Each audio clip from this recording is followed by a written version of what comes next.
Hi there, aspiring migrants, and welcome back to Skillstack. Today we have an exciting topic for you: how to calculate ACT Canberra Matrix points for Canberra residents. But before we dive in, here is a friendly reminder: the rules and criteria for immigration can change, so it's crucial to stay updated and fully understand the current criteria. So this video is for informational purpose only, and the process is always subject to change. All right, now that we have the covered, let's get started. First thing first, what is the Canberra matrix? Well, it's point-based system used by the Australian Capital Territory to select skilled migrants who have to live and work in Canberra. The more points you have, the better your chances of being invited to apply for ACT nomination. To be eligible for ACT nomination, you need to meet certain criteria. These include having a genuine commitment to living and working in Canberra and satisfying the Department of Home Affairs criteria for the relevant visa subclass. Be sure to check the latest eligibility requirements on the official ACT website. Now let's break down and how the points are calculated. Points are awarded for various factors, including different categories. So here you can see we have two options. One is Canberra residents and one is overseas applicants. Canberra residents who are staying in Canberra and applying for Canberra Matrix, they can calculate their score here, and the overseas applicants can calculate their score here. So I'm just clicking Canberra residents. The first one is ACT residents. Depending on your length of stay and the criteria you meet, you can earn points for being a Canberra resident. Choose the option that applies for situation. So I have stayed more than 2 years. So I'm just clicking on this option. So I gained the 10 points.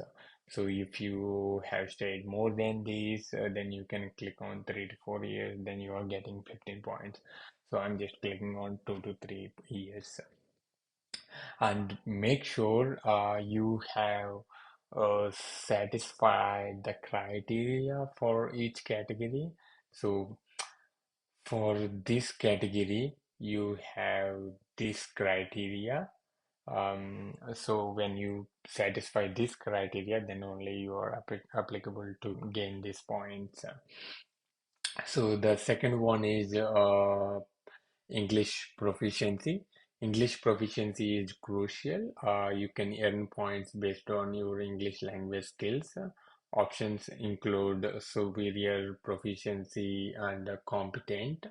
Um, Check the Department of Home Affairs link to understand the English tests available and the required scores for each proficiency level. In IELTS, if you get the 6 points, so you will comes under competent, and if you get the 7 points, and it might comes under proficient, and if you get 8 or 9 points, it comes under superior. So make sure you have checked this Home Affairs link so that you will get the clarification on that. So I'm just clicking on provisions. So I gained 10 points. So the third category is spouse or partner English proficiency. If your spouse or partner is included in your application, their English proficiency can also contribute points. Select the appropriate option based on their English test scores. So the same. So if they are competent, they get 0 points. So either they have to be in superior or proficient to get the points. So I'm just clicking on not applicable. So the fourth category is nominated occupation. Points are awarded based on the relevance of your nominated occupation to the ACT skill needs. Some occupations may provide more points than others. Here, like you should have the valid skill assessment, uh, and your occupation should be in the skill critical list of ACT. So if you like satisfy those criteria, then you will get the 20 points, or like you will get 0 points. I'm just clicking on this. Like if you satisfy, then only choose this option, so that you will gain 20 points. In the fifth category, small business owner. If you own a small business in the ACT, you may be eligible for extra points. Ensure you meet the criteria and provide the necessary documentation. So as I have no business, so I'm just clicking on no applicable, and make sure if you have a business, you have to satisfy all these criteria, then choose the option. So the sixth category is length of ACT employment. The duration of your employment in the ACT can earn you more points. Check the specific points allocation for different employment durations. So like have worked like more than 12 years, then you have to click on this option, or if you're between 6 to 12 months, then you have to choose this one. So I did like more than 12 months, so I'm just clicking on this. Um, and the seventh point is ACT employment skill level. Points are awarded based on the skill level of your ACT employment. Higher skill levels can earn you more points. Your all details, I mean, your education or employment details should be recorded in EOI, and you should be satisfied this criteria. Then you will be eligible, and you will gain the points. So, as per my scenario, so I'm able to satisfy for this point, so I'm getting 20 points here. Eighth category is spouse partner employment. If your spouse or partner is employed in the ACT, their job can also contribute points to your application. Check the skill level and duration requirements. So, I mean, it's not applicable for my scenario, so I'm just clicking on not applicable. And next is territory qualification. Having a territory qualification can earn you extra points. Ensure that your qualifications are recognized and meet the ACT's criteria. So I have finished my bachelor's, so I'm just clicking on this. So I got the 10 points. If you have finished your master's, then you can choose this option to get the 15 points. Um, so the 10th category is years of study at an ACT territory institutions. If you have studied in an ACT territory institution, you can earn additional points based on the duration of your studies. So as I have finished as my bachelor's is 3 years, so I'm eligible for this.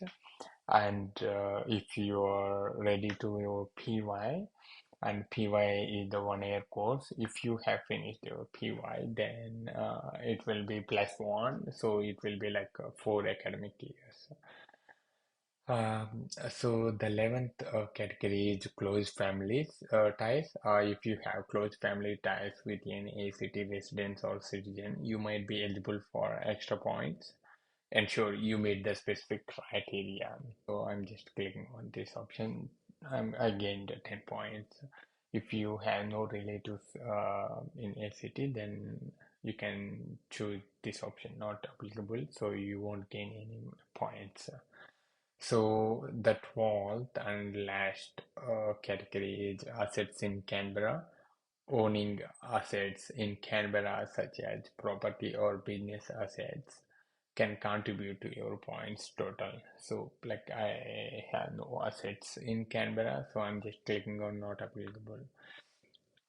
Uh, so there you have it, a basic overview of how to calculate ACT Canberra matrix points for Canberra residents.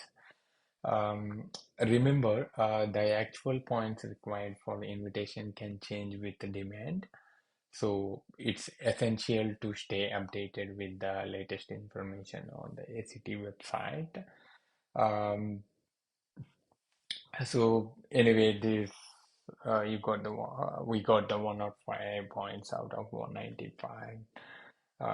So you had to check whether the points which you are gaining is enough for your